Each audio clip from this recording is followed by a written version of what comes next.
Now we have some minutes for questions, for debate, not too much, but some minutes. We have any question? Okay. I'm wondering, this is a question that raises when I talk about... Sorry, the microphone.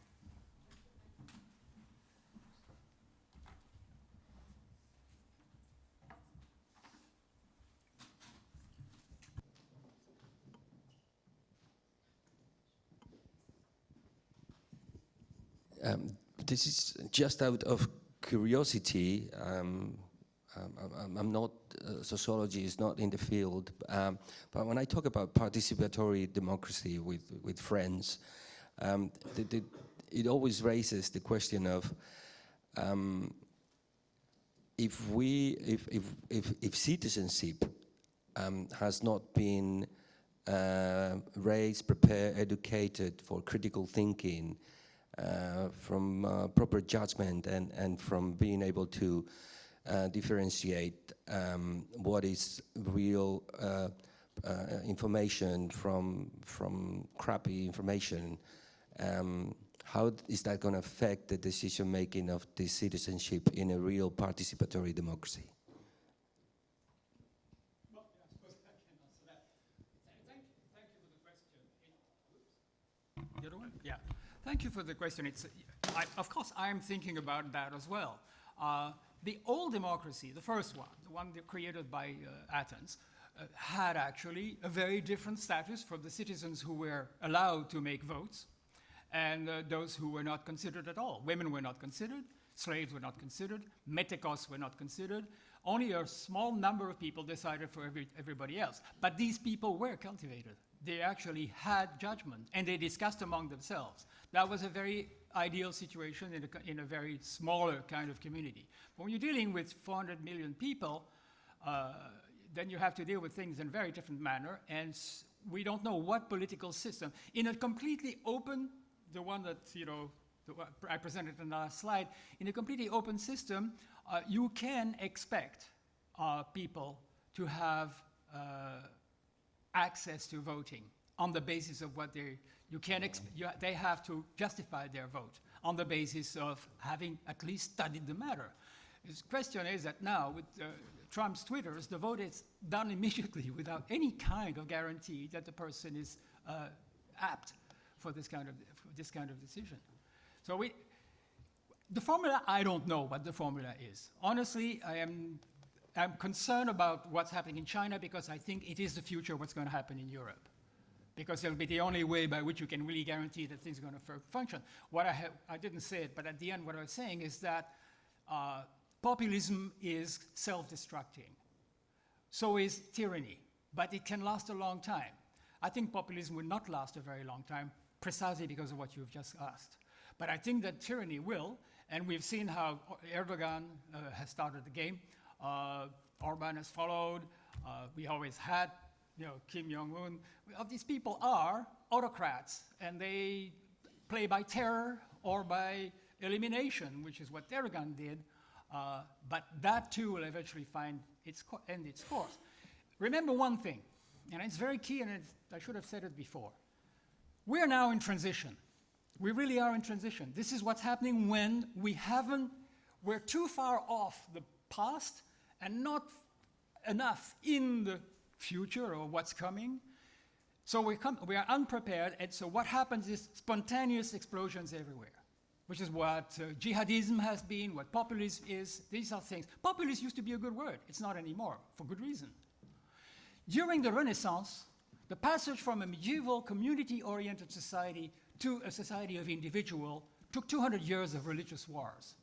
We have now new religious wars. This time they're Islam, but the religious wars of the Renaissance were between two groups of religions, or two sister religions, all in the name of love, which is a nice paradox.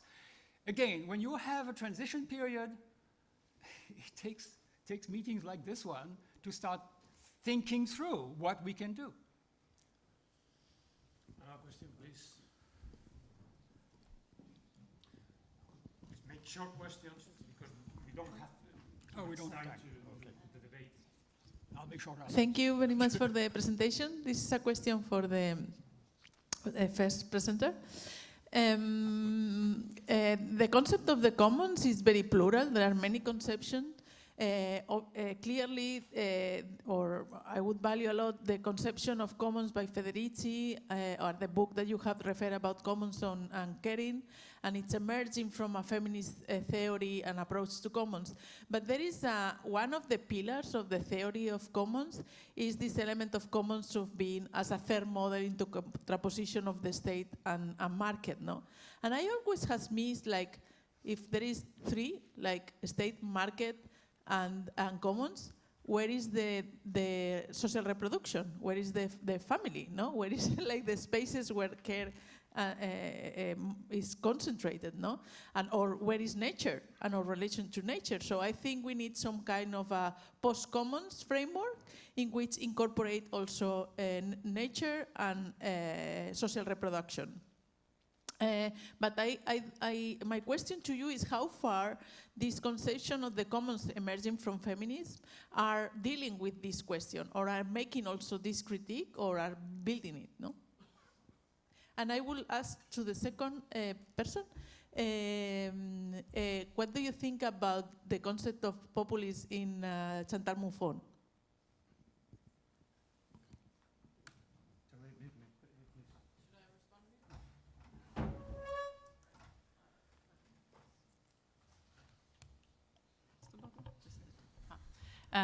Yeah, I think, I mean, I don't know if I would call this exactly kind of commons theories, but if I think about all the literature on kind of on maternity actually, and on kind of different ways of child rearing and these questions of the tribu and so on, that is like speaking about the Spanish context, I think they very much, some of them talk about commons, other a little bit less, but I think they very much think maybe not just the family, but the community as this key pillar somehow. So I think we have that there. I think in relation to ecology and the environment, I haven't seen that so much, but I'd be super interested to hearing if somebody else has, because it's what I would love to read. And thanks for the comment. That's very interesting. And you want a question? You want to answer to the question? No, I didn't get it, so. No. So we have only time for 2 or 3 questions. Please make short questions, and we answer to all of them. Okay. Hi, can I just, it's a short question from Manuela. I couldn't avoid thinking while you were talking about burnout in the space of care, sorry. So burnout, either if you're taking care of your child, or taking care of, working in a refugee initiative or whatever. So I would just like a short comment about self-care. You didn't really mention anything, so I wonder how would you integrate that within, the concept you've already put forward. So a short comment about self-care. Thanks. Can we take one more question? So I think Yeah. No. let's collect 2 more questions. I have Okay. over here. Yeah, there. What? Quoi? With the micro, please. Enzo, your eyes. I have not seen. Thank you. Well, there should be so many questions, but I take the one that is more, it's about democracy. I find more the question is a short observation. I know China enough to say that the image that we have seen, that the Chinese, the Confucianists, so the idea of surveillance comes from very far away, some way in the DNA. But also the Chinese cannot generalize. So the Chinese are very diverse, as we are diverse. So when you enter a little bit more in the detail, there are different ways to interpret what is happening. At the same time, I do not think that we have to see that as our future. We have to see that as a competitor. So we should look in ourselves and to see what could be democracy for us. And afterward, there will be a competition of ideas in between our idea of democracy and their own idea of Confucianist democracy. And I think that our democracy is in danger now for several reasons. And when we say it and we see all the risk, we should try to see also where there are the possibilities. And just to conclude, for me, one of the possibilities is really to start, first of all, to say that democracy is not one procedure. There is an ecology of democracy, different way, different things, different way that all together keep in the society what? A variety of ideas that have to compete and have to be capable to create a resilient social, cultural system. And the issue about care, that would be very interesting to talk more, but I stop here, could be one of the ground on which we rebuild democracy. So we have to rebuild democracy starting from creating arenas in which people have something to say and to discuss and to do. And the area of the big crisis of the traditional way of delivering care and the possibility to imagine new arenas that probably was, I think, also in the intervention of Manuela, that could be one of the areas in which we restart having conversation, relearning how to have conversation in between diverse people, find the way to take decision, having the possibility to take decisions. So the crisis of democracy is given by the fact that we are de-skilled in discussing and de-skilled and disempowered in having the possibility of discussing something that at the end of the day we can do. So this is, for me, the rebuilding of democracy, at least for us, Western, let's say, is to restart from the creation of, for instance, of the thematic of care. It will be one of the most possible things to do. Okay, thank you very much. Do you want to answer, please? Oh, another one? It's too late. Okay.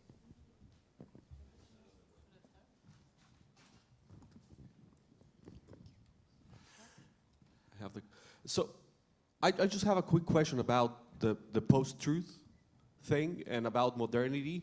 And I think it's a very Eurocentric idea that there's something like a post-truth. When was the politics of truth happening? When the colonial enterprise was going on.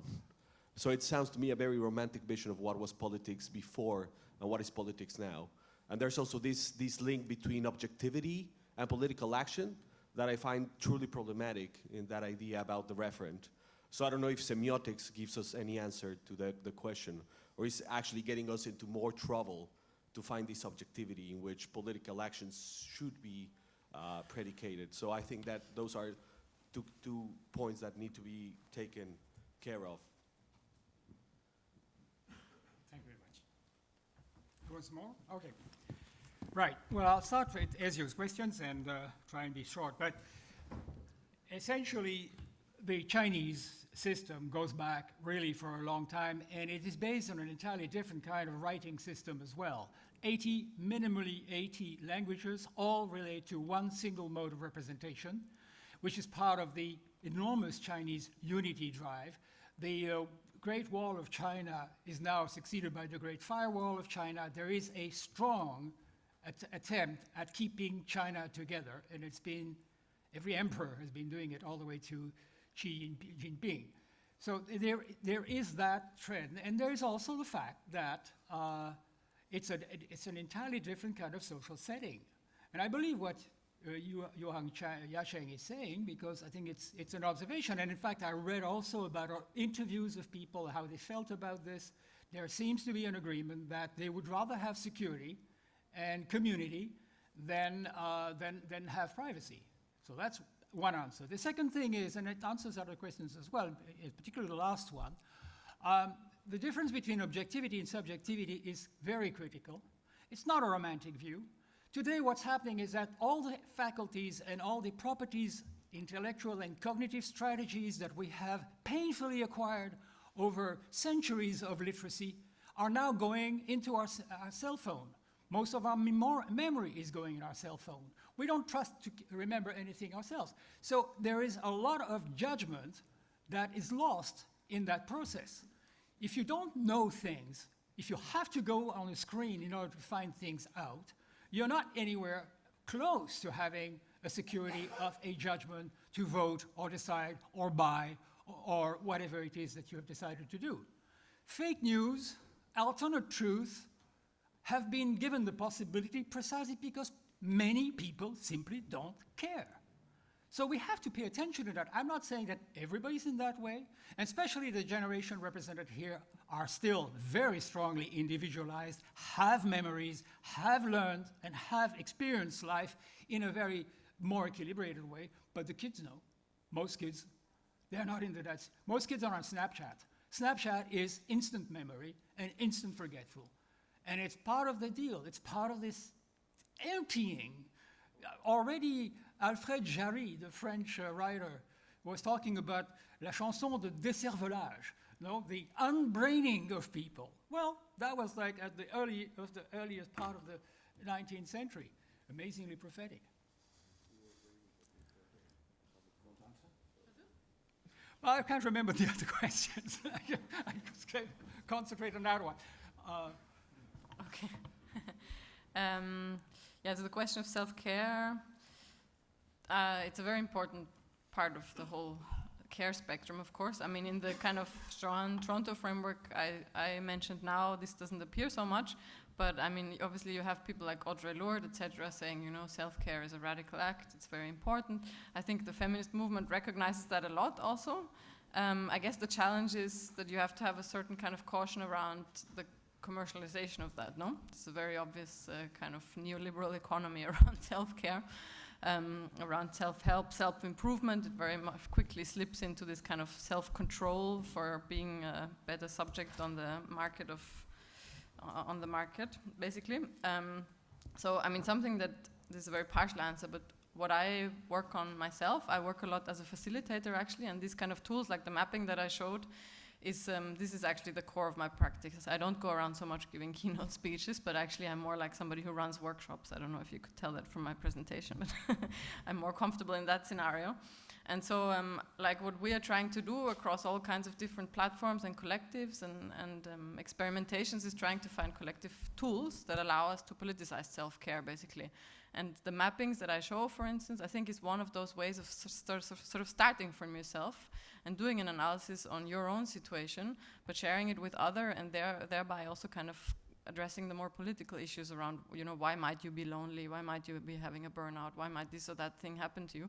And from there, maybe allow us to lead into some kind of collective organization or empowerment or whatever. So in London, for instance, we started a group called the Nanopolitics Group. We published also a book with it where we met every month or so and used a different, mostly body or arts-based method, from theater of the oppressed to kind of contact improvisation and more therapeutic methods, to talk about some discomfort that we had in relation to neoliberalism, be it labor or the kind of isolation, burnout, stuff like this.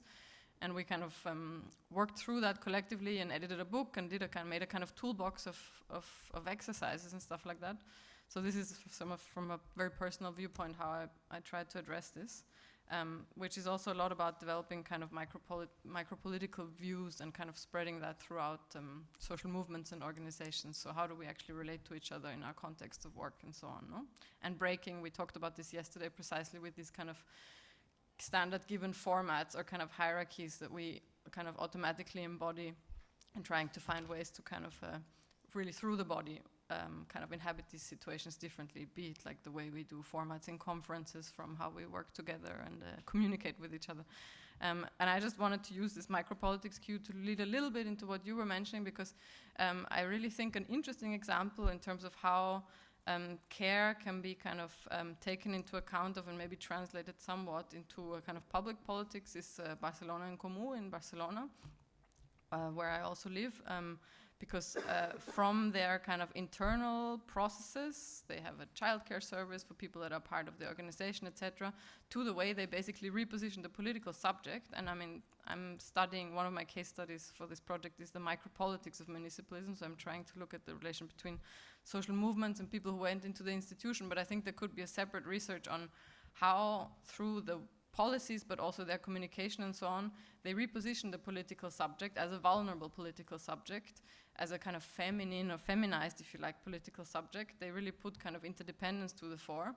And this produces a whole different kind of tonality of politics. Like now in their campaign, they talked a lot about tenderness and things like this. It's kind of interesting. Of course, the populism debate is also there, but I think it's a kind of inspiring example that can give some hope, and I really hope they are going to do well in the elections the day after tomorrow.